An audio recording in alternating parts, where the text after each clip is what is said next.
Hi everyone. Today I'm going to review and introduce one of the core concepts in DBT, wise mind. So we can think about wise mind as this inner wisdom that each one of us has. I tend to think of this as like my inner Yoda. So I have provided some hopefully comical cartoons to help you think about how to think of wise mind, right? So this inner wisdom that we all have inside of us.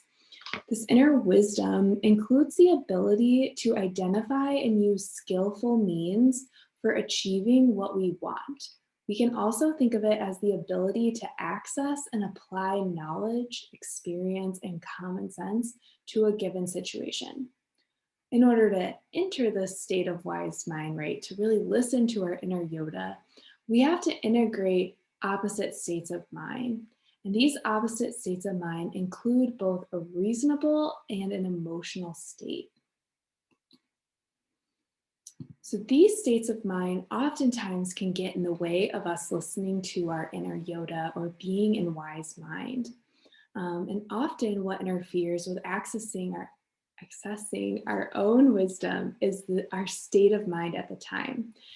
So we can be in different states of mind at different times. And in one state of mind, we can think and feel and act very differently than when we are in another state of mind. So it's really important to keep um, to be aware of all of us have tendencies to lean more towards reasonable or emotion mind, right? We all experience that. And both reasonable and emotion mind can lead us to experience suffering and get in the way of us living a life that we really want or that is in line with our values. And so while some of us may have an easier time to find and kind of listen to our inner wisdom or our inner Yoda, it's something that we all have to practice and something that none of us are in all of the time. So let's look at these states of mind a little bit closer. So let's start with reasonable mind. Reasonable mind is often described as cool, rational, or task focused, right? So I like to think of reasonable mind as characters like Spock from Star Trek or Sheldon from Big Bang Theory. And at first blush, it might seem like being in a reasonable state of mind might be what I'm hoping to achieve, especially if I find myself in emotional mind more often. A reason allows us to build homes and roads and cities, to solve complex logical problems, and to advance science. It also allows us to plan and evaluate things very logically, right? So throughout our day, we're really calling on reason to plan and organize for activities just in our daily life. However, reasonable mind really takes this to an extreme, right? Like the characters that I mentioned earlier, they tend not to balance reason with emotion, right? Or values in a given situation. Extreme reasoning can often get them into trouble interpersonally and have them overlook these critical factors that are really important to preserving our close interpersonal relationships. So, when we're in reasonable mind, we might find ourselves being cold and dismissive of emotions, needs, desires, and even passion that are at play for another person or even in the situation as a whole. And it can be really hard, like I said, to make and keep friends if we're only in reasonable mind. Our relationships require emotional responses and sensitivity to others' needs. And ignoring those needs or treating them as if they're unimportant can often cause significant harm for our family members, our friends, or even our coworkers and bosses. Emotion mind is another state of mind when our and really is exemplified by the Hulk, right? So when our emotions are just totally in control and they're not at all balanced by reason. So when we think of emotion mind, we can think of this as being hot, reactive, or mood dependent. When we're completely in emotion mind, we're ruled by these moods and feelings and urges to do and say things. And so, again, those facts and reason and logic are just not as important to us in that moment. Um, Now, it's important to know that we can all find ourselves vulnerable to emotion mind, right? Like we can all find ourselves kind of feeling like the Hulk. Um, and that might be because we're sick. Sometimes when we're sick, we just don't really feel good, right? And that kind of comes out in our emotional reactions to even just minor day to day stresses, right? We can be more reactive in those moments. Also, if we've gone through a period of time losing sleep or just not sleeping well, that also puts us in a vulnerable position to be more reactive and mood dependent. Consuming drugs or alcohol also can lead us vulnerable to emotion mind. Hunger or not eating right can lead us vulnerable. And then also just having this emotional demand, or sorry, environmental demand. Like there's just so much that's expected of us that we just don't have the emotional resources to balance everything that's kind of coming at us, right? So when we're really overwhelmed and overburdened by a lot of things that are coming on in our lives, we are really vulnerable to emotion mind. And then there's also just environmental threats. So things that are going on in our environment can also make us more likely to react and stay in a state of emotion mind. Now, a word of caution on this, just like reason has benefits, though reasonable mind has consequences, right? Our emotions also are beneficial, right? So when we're in emotional mind, that's when we're in this like state of being totally controlled by our emotions. We want to kind of start to separate when we're in emotional mind from when we're just experiencing emotions. Our emotions can be so beneficial. And even having strong emotions, right, can inspire art, maybe even our favorite pieces of literature. Maybe our favorite songs even really came from people who were in a state of strong emotion, right? However, it can really cause us problems when the emotions maybe don't match the facts of the situation or are too intense for the situation. We're kind of no longer in control of those emotions and they're really in control of us. And so, again, I want to caution us from not thinking that strong emotions necessarily mean we're in emotion mind. Emotion mind is really when we're out of control and not considering reason at all. So I think it can be helpful to think of a few examples of when we might be experiencing a strong emotion but still in control. So one example might be when you first hold your newborn baby, right? You experience this overwhelming love and joy for him and her. And you're only in emotional mind in that moment if your love and joy causes you to no longer be reasonable or effective, maybe in caring for yourself or caring for your child.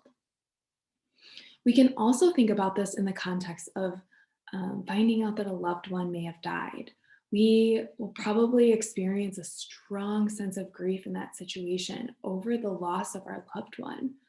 But if we're still able to cope and remain effective, even in face of really, really strong grief, we're still not in emotion mind. We're just experiencing strong emotion. So it can be really important to try to distinguish who's in the driver's seat. Is it the logic and facts and pragmatics of the situation? Or is it the emotion of the situation? Or am I really in control, right? Kind of like remaining, keeping in mind the logic and facts of the situation with my emotions and still driving towards my value driven life, right? The life that I want for myself and one that I think is worth living. So, how do we do that? Well, when we're in wise mind, we're really trying to integrate these opposite states of mind, balancing the emotion and the reason and logistics of the situation. We can't overcome emotion mind with reasonable mind, nor can we create emotions in reasonableness, right? They must go together. So we have to kind of find a way to integrate those things. So I think of this as really like a radio dial. When we're in wise mind, Or really just trying to fine tune all of the circumstances of the situation, right? Like the emotions of the situation, the pragmatics and the facts of the situation, how we need to be effective in that moment, right?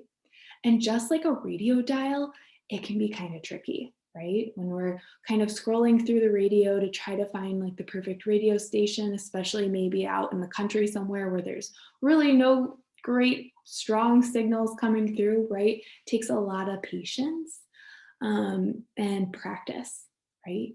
So just like that radio dial, we can find wise mind by practicing, right? And being more aware of the subtle messages that are coming from reasonable mind or wise mind. And it's not always easy, right? Extreme anger can often masquerade as wise mind because when we're angry, we think we're absolutely right about everything. And so, really paying attention to those finer messages that we're getting and kind of taking a step back and seeing, like, what do I need to do to be effective in this moment can be really helpful. In Wise Mind, we are free of conflict. We make wise actions almost effortlessly, even when it is very difficult beyond words. So, an example of this might be when we are really determined to get a good evaluation at work and we have an assignment that will take up a lot of time. And we really, really, really want to sit at home and just relax at the end of a long day. That's the last thing I want to do is put in the time and effort to do this assignment. And then we think about the consequences of either not doing it at all or not being effective in putting in the time that it really would require to get a good evaluation on it, right? And then when we choose to do it anyway, that's wise mind, right? Everything in our body is telling us just to relax and stay home. And yet we still do the really tough thing of pushing ourselves to work on that assignment because it's in line with our values, right? And it's what we need to do to be effective in that moment to get to the goal that we have of getting a good or the best evaluation we could possibly have. Another example might be if we are on a boat with our daughter and we can swim and our daughter can't, and our daughter falls off the boat and into the water. We immediately jump into the river or water to save her, even though the water is freezing, right? It's almost not even a choice. We are not even conflicted about the water. We just want to save our child. And in that moment, we both have a really strong emotion, right? Probably fear.